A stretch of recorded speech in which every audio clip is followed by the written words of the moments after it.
É quem mais estraga a investigação. É a imprensa, não a imprensa honesta, a imprensa limpa, é a imprensa que vive disso, né, de fazer coisas sensacionalistas. E esses membros do Ministério Público que pegam processos sigilosos e ficam dando e vazando. Claro, tem um delegado ou outro que faz isso, mas pela experiência que eu tenho aí, é mais Ministério Público, é aquele que gosta de aparecer na televisão, né, conduzindo a busca e apreensão. Ele vai lá na frente, como se ele estivesse comandando a polícia e tal. Acontece. Então vamos... Oi. Vocês vão matar o professor de processo penal semestre que vem, né? De pergunta, porque o tema é legal, né? Gostoso.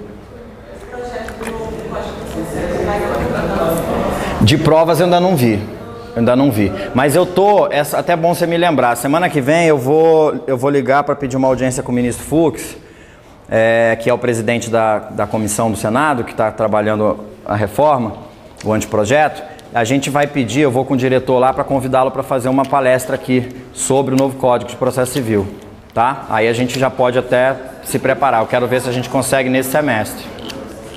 Vamos aqui. Meios legais, então, ou moralmente legítimo, qualquer meio. Sistema. O nosso sistema de provas, o sistema, eu estou falando assim, o juiz quando aprecia as provas, tá? Existem alguns modelos que a gente conhece, os 3 mais utilizados aqui no Ocidente. Um é o sistema legal. Esse sistema é sistema de valoração, tá? Sistema de valoração. Sistema de valoração de provas. Porque o juiz está ali com as alegações e com as provas. E como é que ele decide? Num país adepto do sistema legal, ele não tem muito o que fazer. A lei diz assim, olha, diante de prova documental e testemunhal, o documento é mais forte.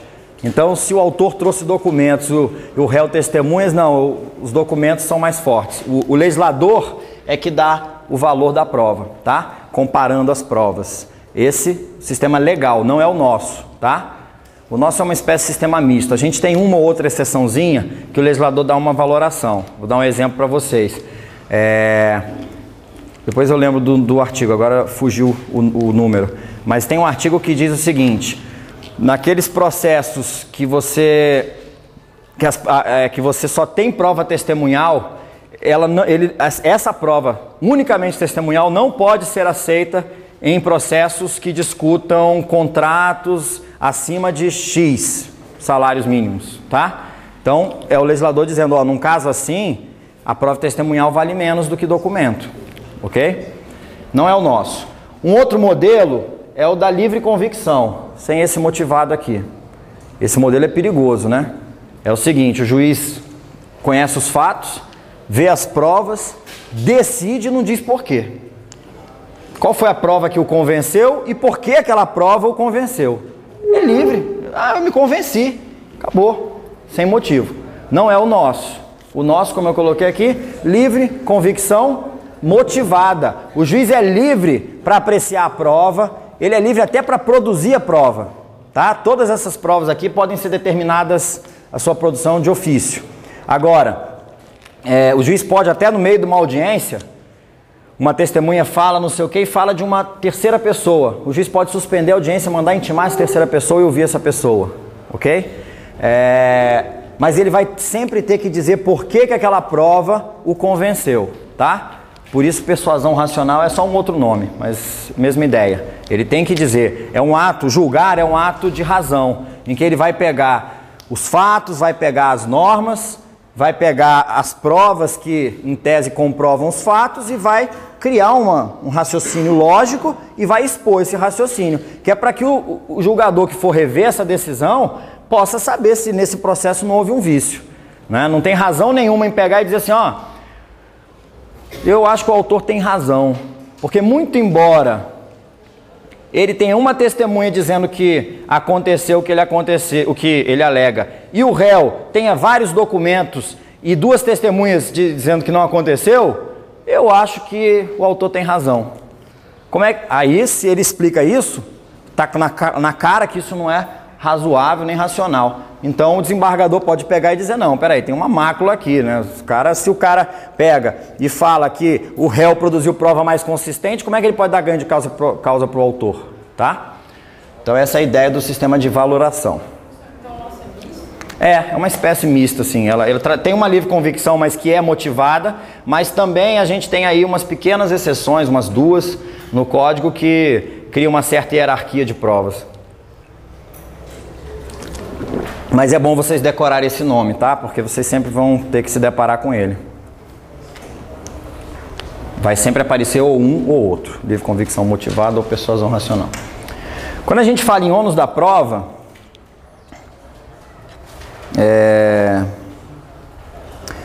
o ônus da prova, a gente tem aquele hábito de falar, o ônus da prova é do autor. Não é, o ônus da prova não é do autor. O ônus da prova é do autor da alegação.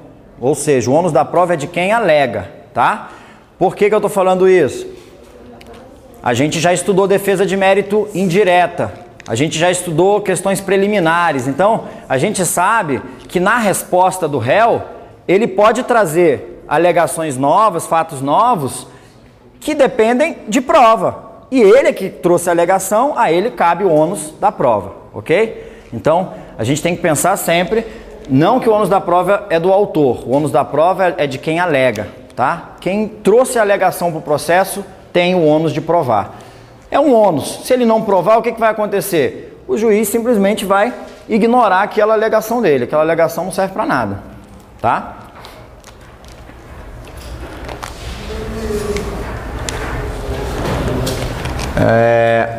A gente não pode confundir, ou seja, o ônus da prova aqui pode ser tanto do autor quanto do réu, não é isso que eu disse? Isso tem um artigo aí, é o 332, 333. Mas eu quero que vocês não confundam isso com uma figura que vocês já devem ter ouvido falar por aí, que chama inversão do ônus da prova. Tomem cuidado com isso aqui. Quando o ônus da prova recai sobre o réu, vocês não podem achar que o ônus da prova está invertido, porque se vocês acharem que ele está invertido, vocês estão aceitando que o ônus da prova é do autor, ok? O ônus da prova é invertido quando ele cabe ao autor, mas por uma determinação legal, o autor não tem que provar o que ele alega. O réu tem que provar que o que o autor alega não aconteceu. Isso aqui existem raríssimas situações no direito. Vou dar um exemplo para vocês. Direito consumidor. Direito consumidor, direito do trabalho. Olha só, eu compro Pega esses casos aí de recall que tem constantemente. Qual é o carro agora que está no... A minha moto mesmo, a Shadow, esses dias saiu um recall, né? Disse, compareça, eu recebi um e-mail. Aliás, foi o Gustavo que me mandou o e-mail, eu estava andando direto com a moto.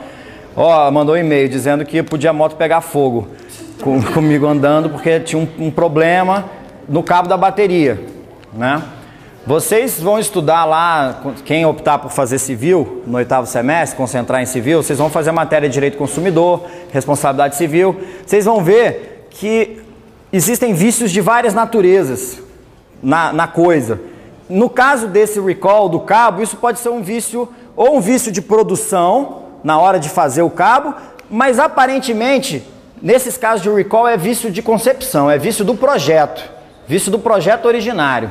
Agora pensa, se não tivesse o recall, aliás, o recall só acontece normalmente quando vários acidentes começam a acontecer, aí existe uma secretaria no Ministério da Justiça que acompanha isso, um pior até do que esse meu da moto, que a moto começar a pegar fogo, desde que ela não exploda, dá para você lá encostar, pular e ainda ficar vivo, assim, sem muita coisa, mas tem um carro aí que você abriu o step e arrancava a ponta do dedo, vocês lembram desse? Fox, né? Só de você meter o dedo no ganchinho para liberar o step, arrancava a ponta do dedo. Aí depois de, 200 dedos arrancados, a fábrica resolve reconhecer que tinha que fazer o recall depois de muita ameaça do Ministério da Justiça.